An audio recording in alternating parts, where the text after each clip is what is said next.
Without any further ado, let me introduce Corey Morrow. Corey originally was here from Fairfield, had the tea shop. Some of you may have remembered. And after he left here, he went to get his master's degree at he got a master's degree in organizational development in Sonoma State University. He also has certificates, which I find interesting, in brain-based coaching, futures thinking, and somatic leadership. I've never heard that stringed together before. He was also previously the chief process officer for a $60 million cannabis startup in Massachusetts. He has since left and is now down in Mexico, and I am going to turn it over to him to complete his introduction if I missed anything. So let's give him a warm Traction Thursday welcome.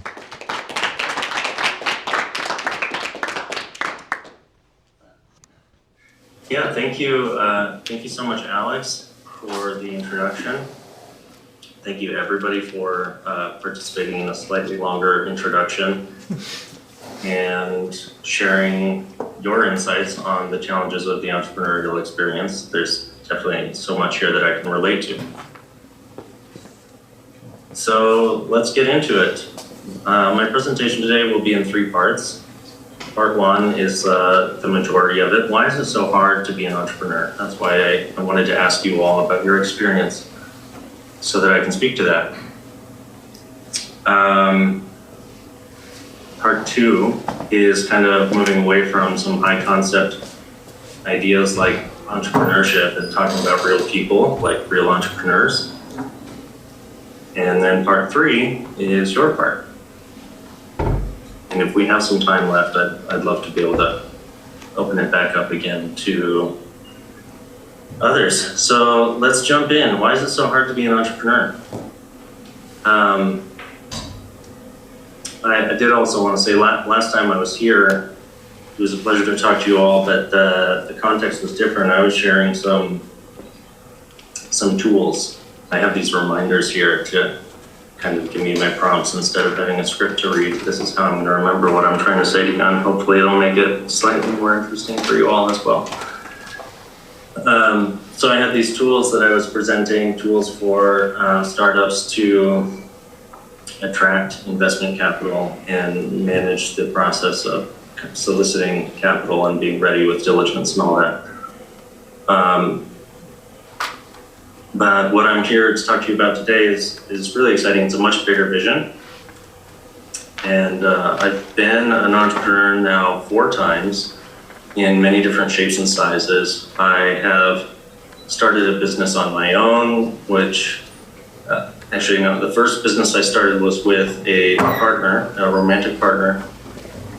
I started a business on my own. I started a business with a friend, and now I'm doing it largely on my own again, but it's different. I would say it's really, I'm seeking much more support now. I'm seeking much more help, and it's a different experience, and I'm getting help, and it's a very positive thing to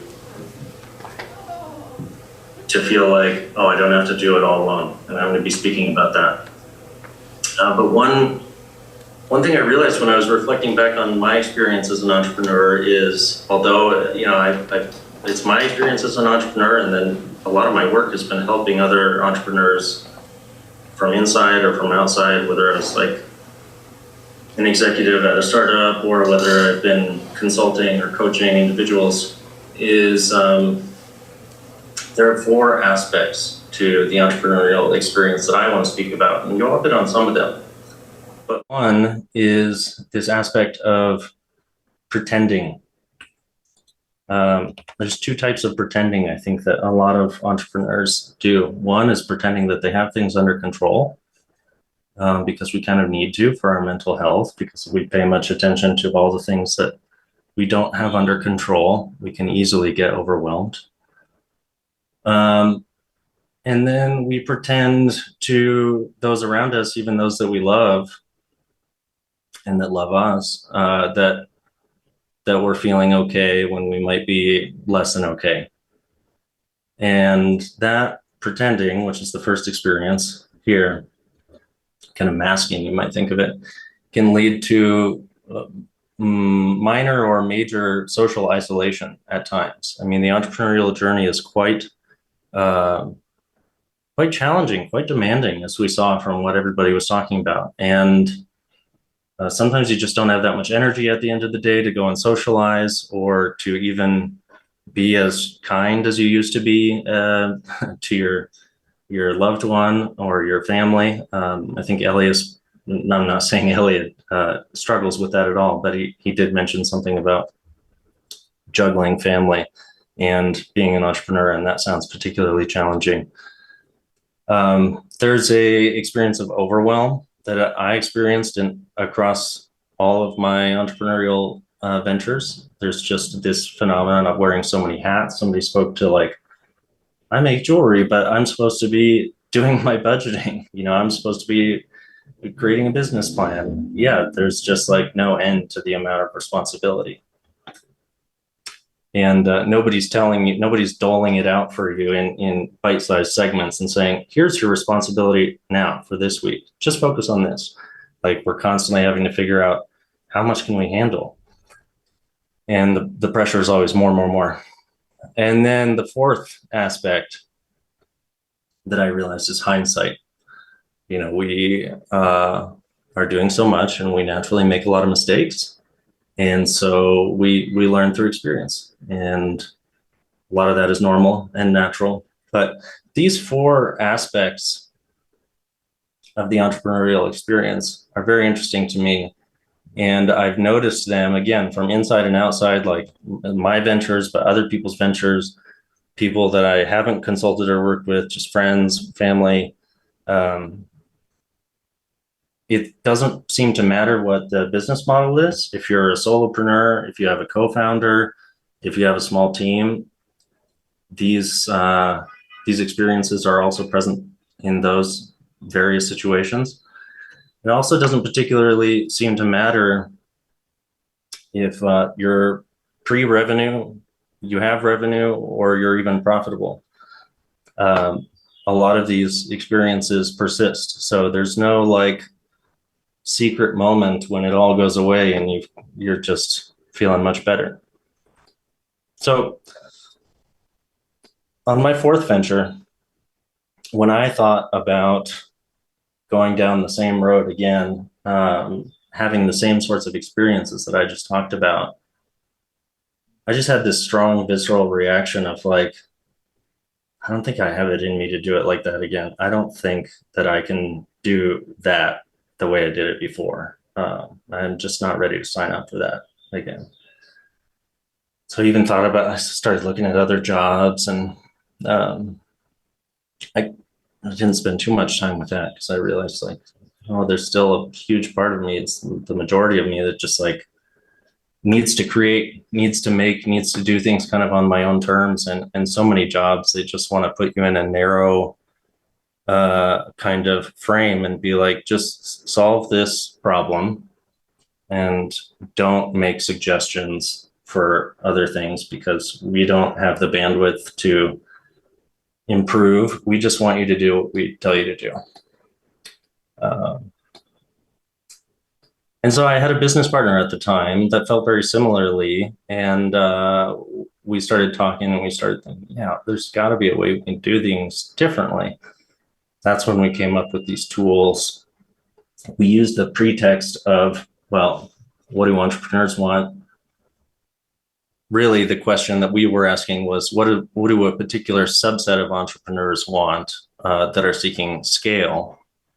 And it's funny that we were thinking that way because we had just come off with this big, near $60 million project in Massachusetts, and it was over 100 investors and really big scale and very stressful. But the tools we made were kind of for that audience. And in any ways, even if we were just talking about tools, we quickly realized that it's not an issue of tools. Like, people don't need more tools. Everybody has a supercomputer in their pocket these days. The issue is not more tech, more information. That's not what people need to have a fundamentally different experience. Even guides, even wisdom distilled into really bite-sized, manageable chunks, that's not enough. And so I started realizing, no, what we have here is a cultural problem. The fact that this was my experience and so many other people's experience, and nobody thought to ever call it out and say, that's messed up. No, like let's do it differently. What if it could be differently? I mean, I never had anybody suggest an alternative to this. Like friends, family members, they see a stressed out entrepreneur and they're like, yeah, well, I mean, what do you expect? Good luck. I mean, and it's true. But so I realized that these elements of the experience, it's like a cultural phenomenon. It's like culture is a set of underlying beliefs, right? And they guide our behaviors, our action, and culture is also like the water that a fish swims in. It's completely uninteresting fact of life. We don't pay attention to it. It's all around us all the time. Can't avoid it. And so I started thinking about this water. What could I call this water that we're in, that the entrepreneur is in?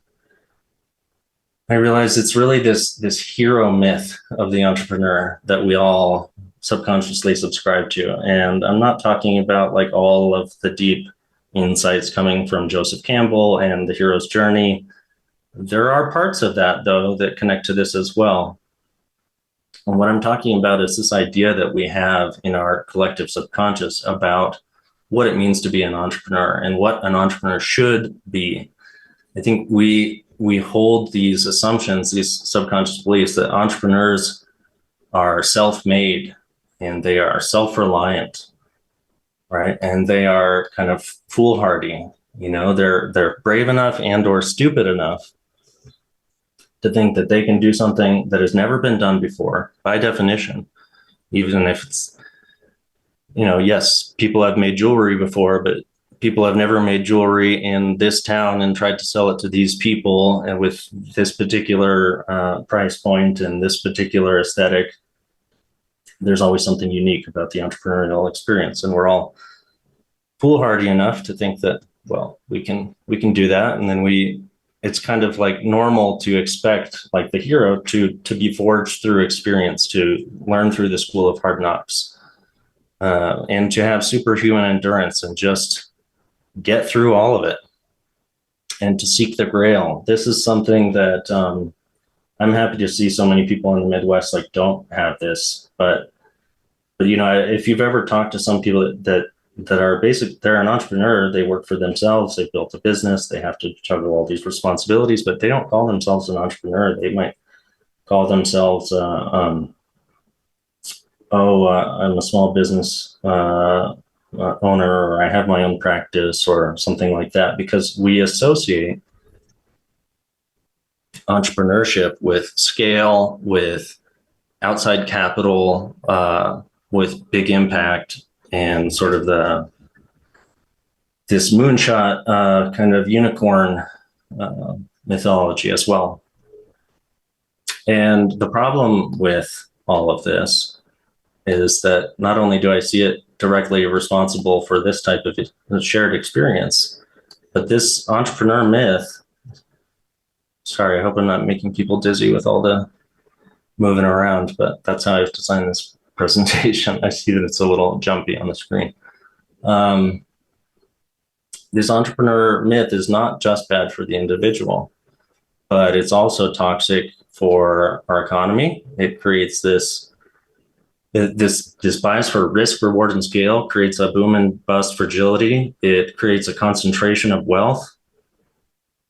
It often leads to exploitative labor practices and urbanization and brain drain from rural communities. And societally, we're experiencing this epidemic of burnout, epidemic of disconnection, this poly crisis of so many different sustainability issues, erosion of trust in institutions, and at the end of the day, there's this diminished amount of resources. I don't just mean money, but time, energy, attention, focus, social capital, willingness for grassroots efforts to do something different, because we have this system and this set of expectations that really is not good for the individual, not good for the economy, and not good for the society, and leaves things in a pretty dismal state for the entrepreneur. It leaves things in this state where overwhelm is ubiquitous. Entrepreneurs are constantly pretending, their social isolation, and it's like all centered around hindsight and just the lucky get through. So I felt like there must be another way. I believe that, and at first it was a theory, but now I'm starting to see with some clients and with how much this message is resonating, that entrepreneurs can be more like catalysts and less like controllers. They can create the conditions for the right things to happen instead of needing to have everything on their shoulders and needing to be managing everything. They can be more like enablers and less like extractors of kind of this mechanistic view of a business, like efficiency at the center of what matters about the business. You're not trying to extract performance. You're enabling it. Entrepreneurs can be more like makers, less like martyrs. And this is my favorite one. I think the most important one. Entrepreneurs can be interdependent. They can be part of a bigger system rather than self-reliant. And they can be fit for the job at hand rather than spread too thin. I think the corollary to the experience, if these are the underlying beliefs, if this is a different cultural kind of mythology that we don't yet have a perfect metaphor for, I thought maybe it's kind of like enzymes. It's kind of like a gardener. I don't have the perfect metaphor to replace the sort of toxic hero myth, but maybe we could create one together. But I believe based on these different underlying beliefs, entrepreneurs can actually feel, and I've seen this, they can feel more grounded, they can feel more connected. I think entrepreneurs are desperate for meaningful connection, but most opportunities are pretty thin, and their time and attention is so short that they don't actually get the luxury of getting much connection. But they can feel resourced and safe, and really most importantly, at the end of the day, like what is the job of an entrepreneur? It's to be creative, it's to create. So that's part one. I'm going to pause here after I introduce part two briefly. Actually, but basically I need to go back to the audience in a little bit after I get to this, after this popcorn thing. But part two is, moving away from concepts like the entrepreneurial experience and culture to real people. Let's talk about real people. Entrepreneurs have, they're looking for solutions to problems today, maybe tomorrow's problems, but they are not really looking for a culture change. That's not at the top of their list. So the work of Farsight Society is really to balance this longer term approach, caring about entrepreneurial well-being, caring about a culture shift, and also really the more prescriptive, like painkiller type approach to solving the problems of today. So real people, real problems. I'd like to just popcorn a little bit. I'm not going to ask for a go around where like a bunch of people talk, but if some people feel like we can get down to less abstract, like what is at the top of the priority list in your entrepreneurial experience right now? If we So could anybody? reopen that. What's at the top of your entrepreneurial list right now?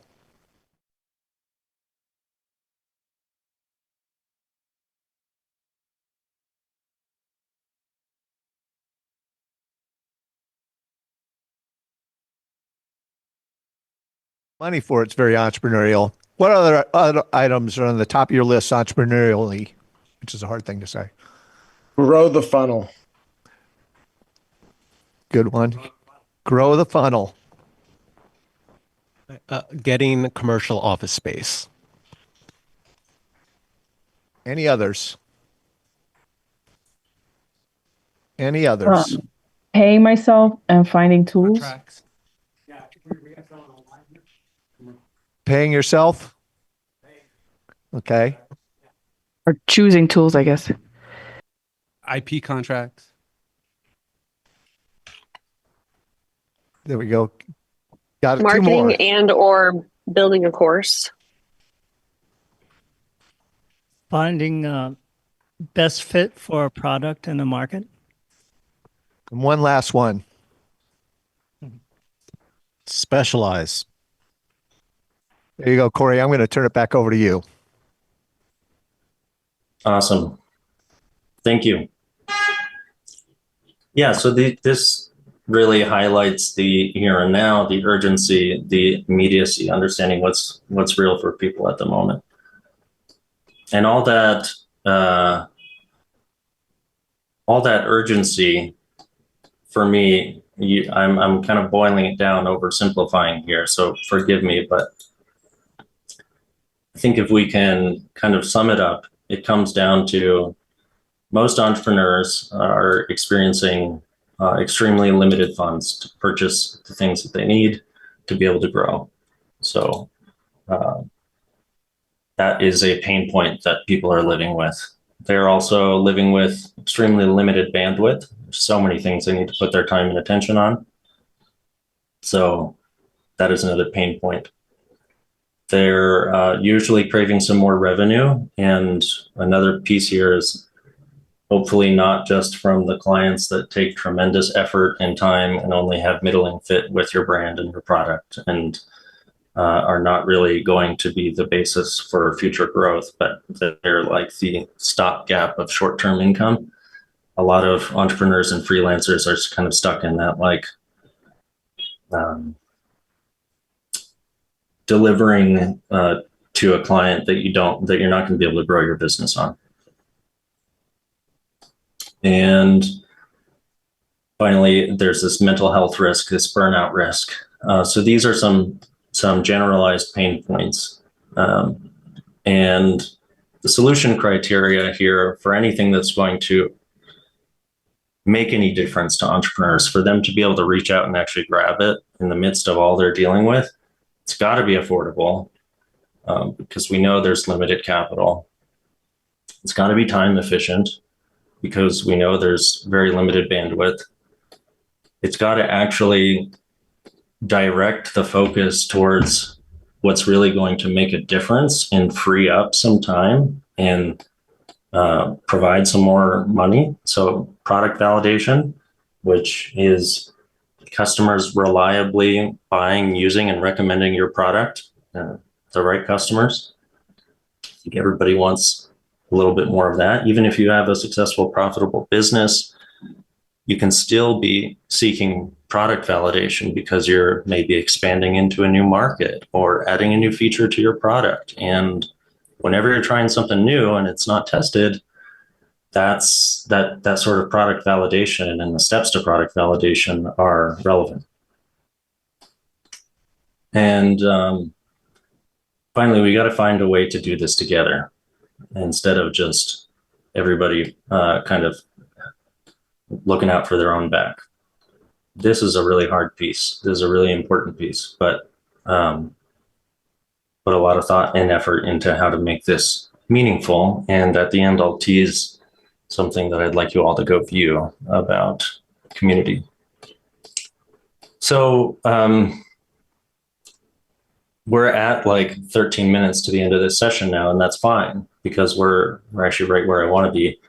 I'll be able to open it up for a few comments and questions soon, but I didn't want to spend our time together today talking about me in like my solutions, because I think it was more important to really develop some shared understanding of the problem landscape that we're all experiencing.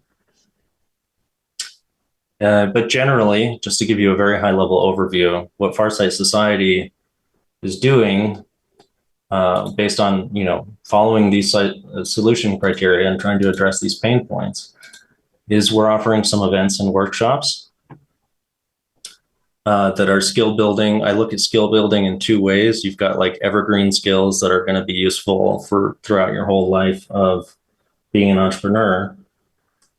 They're really skills that there's certain skills that you don't really want to outsource, even if in theory you could. Like marketing execution is something that can be outsourced, but marketing strategy cannot. For example, like if you're a founder, you need to have some capability there. And same with like basic finance and money management, and there are a bunch of things in that evergreen category. And then there's like the stage specific skills where you learn how to solve a little bit more of a narrow problem that you're dealing with, like building a better sales funnel. Somebody talked about that, or any other examples, but still an important skill, but maybe not something that applies everywhere. And another thing that we're offering is this Innovators Tool Suite. I talked before about how we've developed a lot of tools and about how it's about making it easier to like onboard, to kind of on-ramp into a understanding a challenging problem, whether it's a technical problem or it's kind of a social problem, or whether it's a socio-technical problem.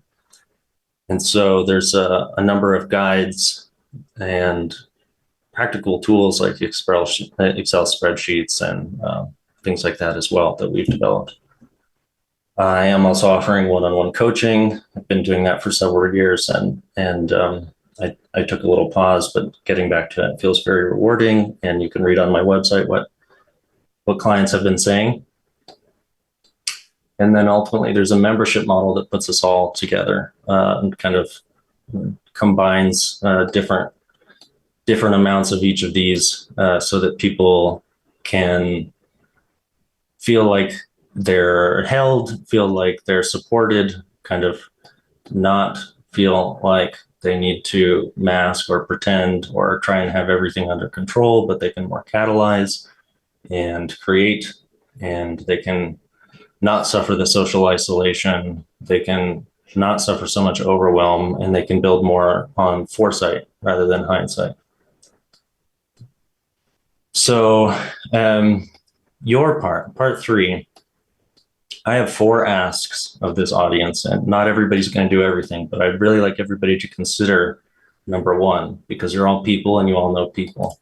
So the 4 asks for you is, everybody's a person, everybody knows people. I'd really, if you feel like some part of this message is resonating, please introduce me to somebody. Sometimes it just starts with a conversation, but I've learned over the years that a more organic approach, just being willing to like have a digital coffee, talk to people.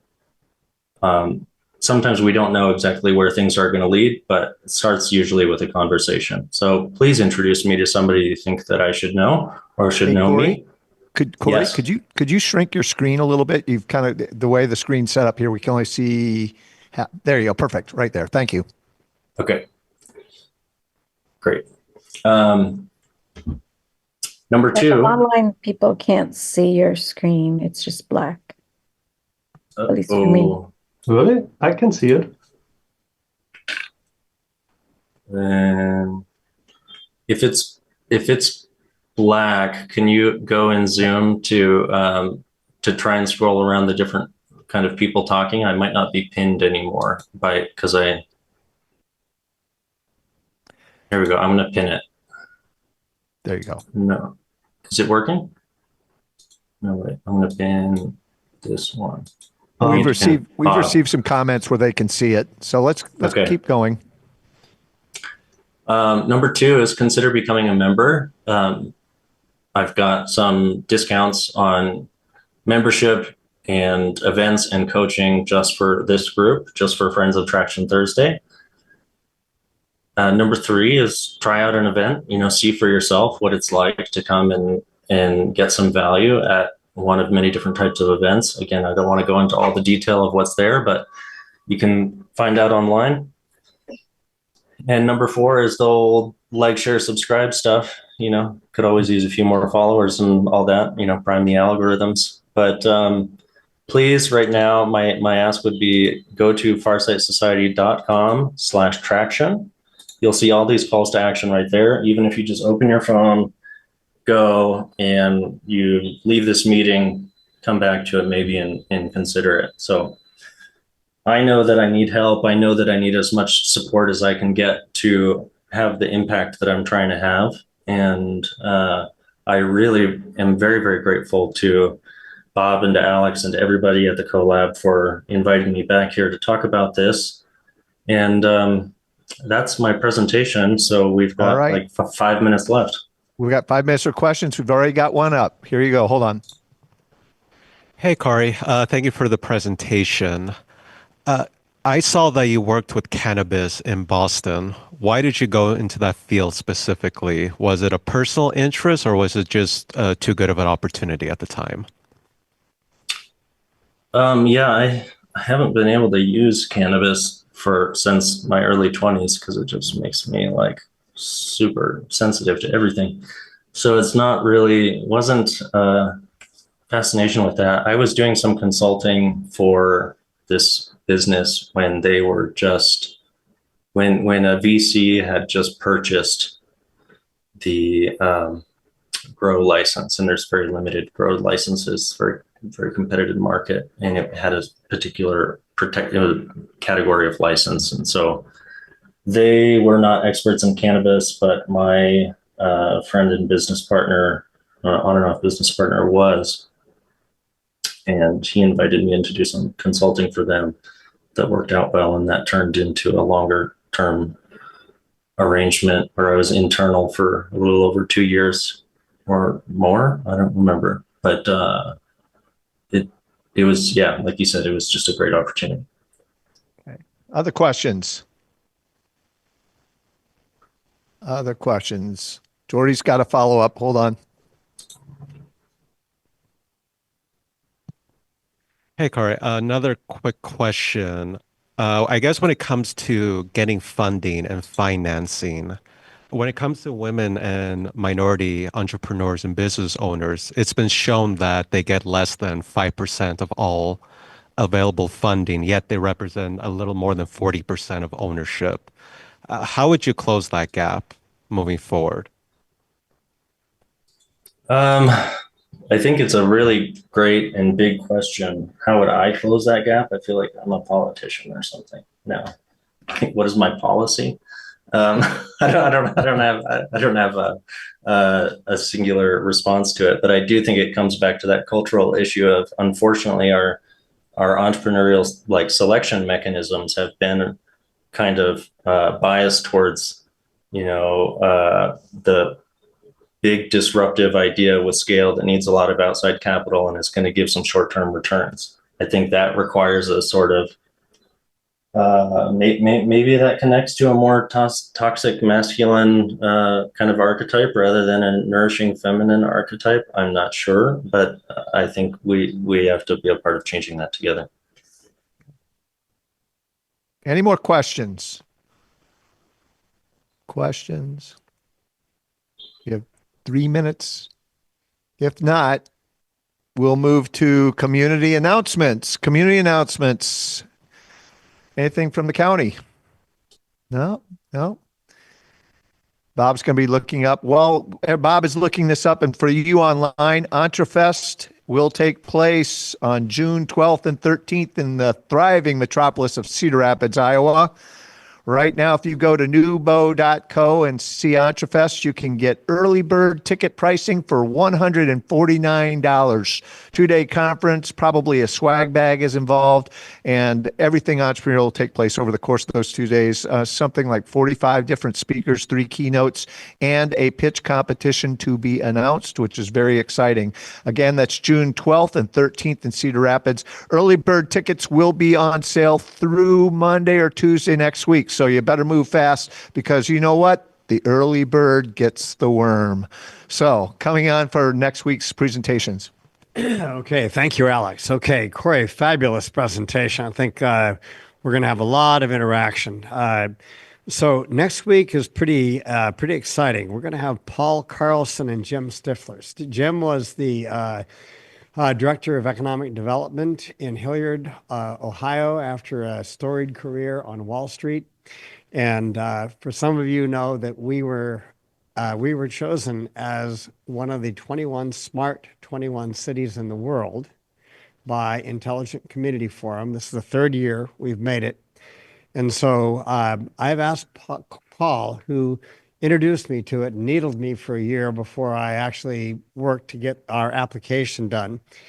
And Jim, who who worked with this with Hilliard and for 5 or 6 years, just did fantastic things for his community. So they're going to talk about the community narrative that we're going to be producing by May 9th. And we're going to enlist people's help with that. So that's on the 20th. On the 27th, Galen Satterley is going to give us an update on Breadtopia. Next, Bill Hickey is going to be back talking about the Commons. After that, Faith Reeves giving us an update on the Resilient Action Community.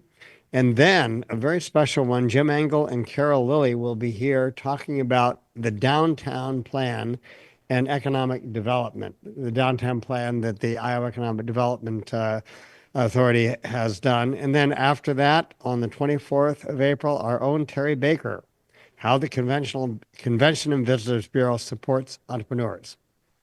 Wow, that's a pretty full agenda there, Bob. This is fantastic. Let's give Bob another round for helping get this thing organized. He does a great job.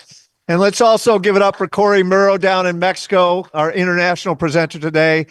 This is a wrap for Traction Thursday. We'll see you again next week. Thank you, everybody. Have a great week. Stay warm.